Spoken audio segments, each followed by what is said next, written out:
Lin Tian escorted Efra to the eagle tribe after they left. When Lin Tian checked the wounded raptors and asked if she could mend them, she answered with quiet confidence that their external injuries were nothing she couldn't handle. She would cast a higher spell, Healing Rain. An emerald rain began to fall across half the encampment.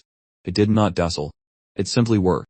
Around them, the eagle folk murmured in disbelief and wonder, their relief swelling into joyous cries as they thanked the goblin who had brought her. Hope, long absent, began to return. But the general wounds were tended, and Lenshin led Afia to the chieftain's hut. She examined him carefully, then reported that his bodily injuries could be healed, but his shattered wing was beyond ordinary recovery. To ease his agony, she invoked a super tear spell, Star of Redemption. The spell dulled his pain, allowing him to breathe freely again. His eyes opened slowly, and his wife wept with joy as he sat up. The chieftain Birdman blinked in confusion. Am I dead or dreaming? He asked, testing his voice. You're alive, Linton answered. And this is no illusion. I came to save you. Recognition returned to Birdman's eyes as he saw the familiar faces around him.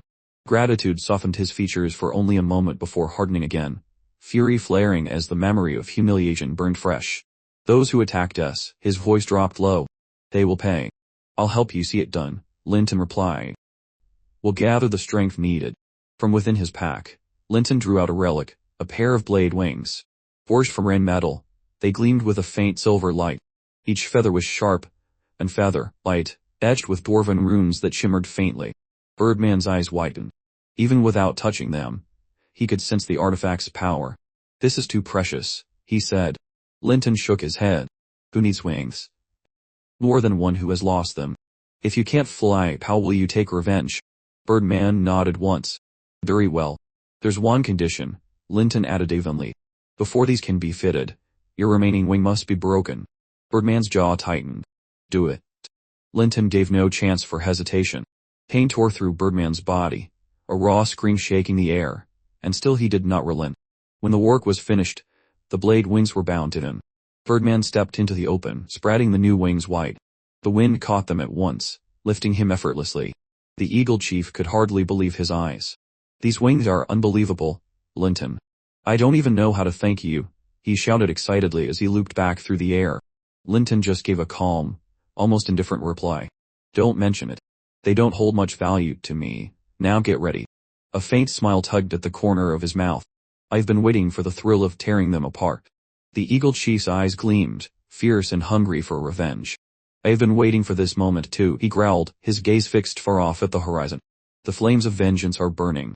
Their destination lay in the western lakes of the Grand Timblins, a region overflowing with rivers, waterfalls, and glimmering pools.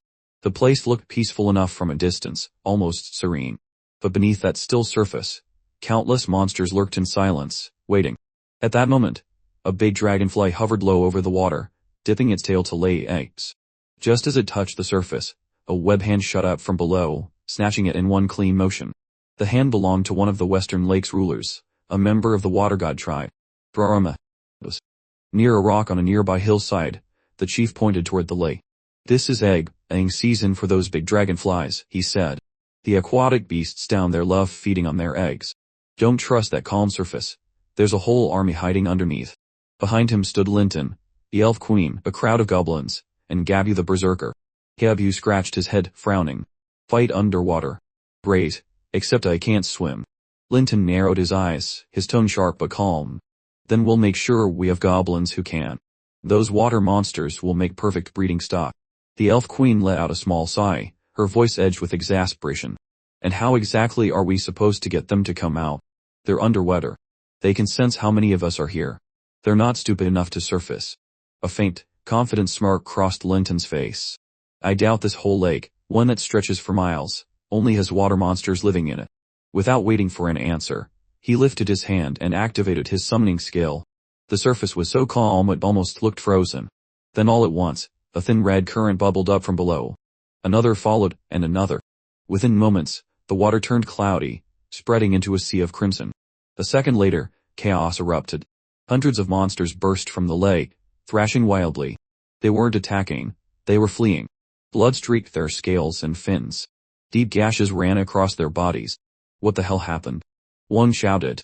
They've gone mad, another beast cried out in panic. The water monster lord rose from the depths, muscles rippling, his half-human, half-fish face twisted with fury. In his hand, he carried the corpse of a giant crocodile-like beast. With a loud crack, he crushed it in his grip, bones snapping under his palm. "This is bad," he growled. "Someone's controlling the beasts." Water monster lord level 90, EDE, 2700, strength, 880, defense, 740, combat power, 430. Linton stepped forward. The eagle chief's voice was cold. "Didn't expect you to be sharp enough to notice." The water monster lord froze, then squinted. Recognition hit him, and he barked out a harsh laugh. "Well, if it isn't the little bird I plucked bald a few days ago. Your feathers grew back fast, and you even brought friends." His gaze swept over the goblins behind Linton, his expression curling into mockery. "So, this is your grand army. A bunch of worthless goblin trash." A smaller water monster nudged him, pointing eagerly. "Lord, look, a human woman." Only then did the water monster lord notice her. He licked his lips, smirking. Well, looks like we've hit the jackpot. Capture her." The moment he spoke, his army roared in charge. But Linton didn't even blink. He released a deep, guttural roar. The sound rolled like thunder, bursting outward in a shock wave that slammed into the advancing monsters. Their bodies convulsed before collapsing unconscious all along the shore. Linton's voice cut through the silence, calm but chilling. "Kill the males for grilled fish. Keep the females." At his command, the goblins surged forward. Gaobo led the charge, swinging his weapon with monstrous strength. Every strike punched straight through a monster's chest, leaving gaping holes that steamed in the air. Each blow was powerful enough to cleave a body clean in half. The elf queen darted between them, her bow flashing with every movement.